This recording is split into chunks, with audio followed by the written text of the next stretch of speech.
साधु संग, साधु संग, साधु संग, साधु संग, इतना ही कहते थे। साधु का संग करो, असाधु का नहीं, असज्जन का नहीं। सज्जन का सीधा अर्थ होता है सत धन जन। जो जन सत में अवस्थित है, जो जन सन्मार्गी हैं, जो जन सत्य को लाइक करते हैं, सत्य को इनहेल करते हैं और सत्य को जीते और पीते हैं, उन्हें ही सज्जन कहते हैं। इंग्लिश में उन्हें जेंटलमैन कहते हैं, लेकिन उसका अर्थ कुछ अलग होता है। उनके जेंटलमैन उनके रहन सहन, कपड़ों से, उनकी सैलरी से, उनके अच्छे बंगले से, यद्यपि भीतर से वो अशांत हैं, लेकिन फिर भी शिष्टाचार में बोलते हैं, उन्हें जेंटलमैन कहते हैं। वो बिहेव करते हैं शिष्ट की तरह, होते नहीं हैं। पर हमारे यहां सज्जन शब्द का अर्थ है जो सत्य में ही सदा विचरण करता है, और सत्य श्री कृष्ण है। श्री कृष्ण में जिनका मन विचरण करता है, श्री कृष्ण ही जिनके इष्ट हैं, मंगल हैं, उन्हें सज्जन कहते हैं। हमारा सज्जन होना अलग है। वस्त्र विन्यास, केश विन्यास, वाणी, ये सब एक्सटर्नल चीजें हैं, पर मूल है कृष्ण में मन का विचरण करना। क्योंकि कई ऋषि मौन ही हुए, बोले ही नहीं, तो उनकी सज्जनता कैसे मुखरित होगी? क्या वो सज्जन नहीं है? क्या वो कृष्ण में विचरण नहीं करते? इसलिए एक्सटर्नल जो भी चीजें हैं वो सज्जनता का परिचायक नहीं हो सकती। लक्षण जरूर हो सकता है। जैसे हम कहते हैं face is the index of mind, लेकिन वृंदावन के श्री काठिया बाबा जब आए तो अपने शिष्य के साथ बैठे। ओरछा के नरेश दर्शन करने आए। उस समय उनके फेस को तो देखकर लगता नहीं था कि वो काठिया बाबा इतने बड़े संत हैं, चेला से रोटी के लिए लड़ रहे थे। तो यह बात भी असत्य साबित हो गई कि the face is the index of mind. अमूमन ये नहीं भी हो सकता। काठिया बाबा को पहचानने से इनकार कर गए वो, उनके बिहेव से, उनकी वाणी से, उनकी चंचलता से, उनकी लड़ाई से, और शिष्य के प्रति उनका रोष एक रोटी के लिए, और राजा वापस चला गया। इसलिए फेस भी माइंड का इंडेक्स होगा ही होगा, ये कहना बहुत कठिन है कपट के युग में। क्योंकि भीतर विष भरा हुआ भी हो तो मुख तो चंद्रमा जैसा लोग बना के रखते हैं। पुराने जमाने में विषकन्या कही जाती थी।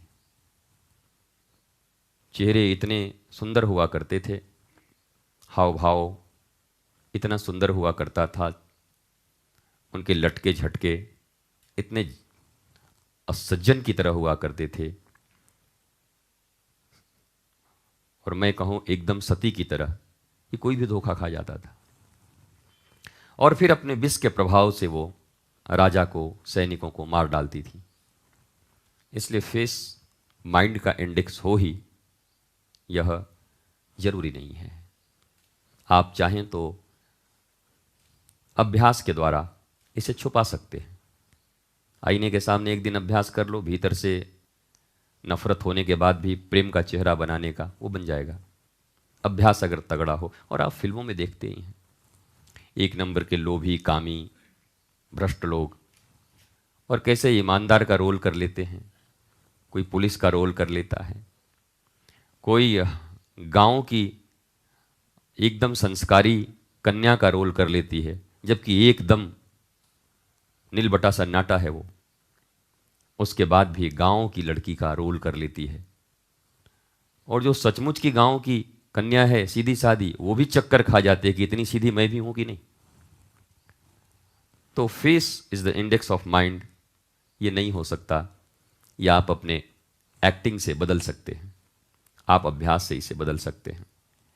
यह निहायत ही गुह्य निधि है आपके जीवन का, जिसे कोई नहीं पहचान सकता आपके सिवा। आप सज्जन हो, आप ही जान सकते हो। आप सज्जन हो, आप ही का हृदय उसको अनुभव कर सकता है। वह परम शांति, परम शीतलता, परम आनंद, समता का भाव, सिया राम में सब जग जानी, यह आपके सिवा कौन जान सकता है। इसलिए सज्जन होने के लिए सज्जन दिखना भी जरूरी नहीं है, सज्जन होने के लिए सज्जन होना ही जरूरी है। सज्जन होने के लिए सज्जन बनना भी जरूरी नहीं है, होना जरूरी है। बनना तो फिर अलग है। बोला क्या? बोला आज वो राम जी बन रहे हैं, आज वो रावण बन रहे हैं, बोला वो आजकल आज वो ये रोल प्ले कर रहे हैं, आज वो थर्ड डाउन आ रहे हैं, आज वो ओपनिंग करने आ रहे हैं, बन रहे हैं। वह होना अलग बात है ही। और ये होना ही आध्यात्म में माना गया है।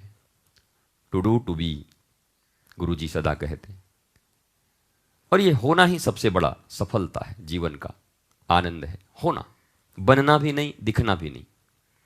न दिखें कोई बात नहीं, और बनने का प्रयत्न दूसरे वे में कि देखो आजकल बहुत सती सावित्री बन रही हैं, ऐसा हम कहते हैं सदा, बन रही हैं। हम कहते हैं नहीं, बन रही हैं। देखो आजकल सज्जन बन रहे हैं, भीतर तो इनका हम जानते हैं, बाहर से सज्जन बन रहे हैं। इसलिए होना ही जरूरी है, बनने से ज्यादा होना जरूरी है।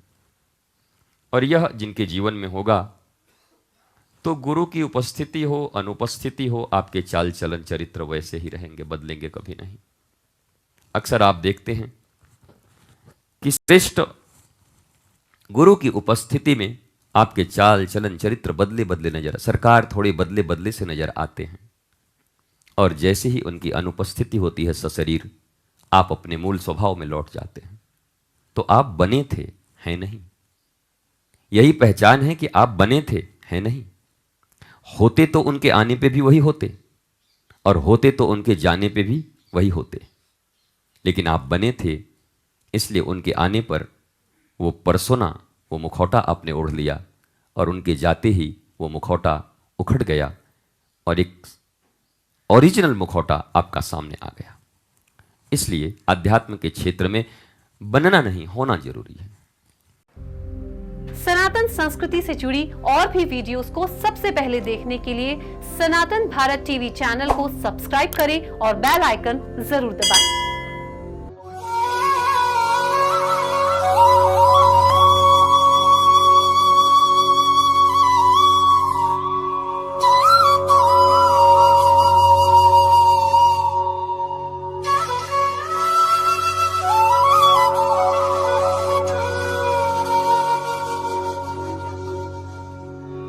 विरल आनंदम, आपका अपना चैनल सनातन भारत।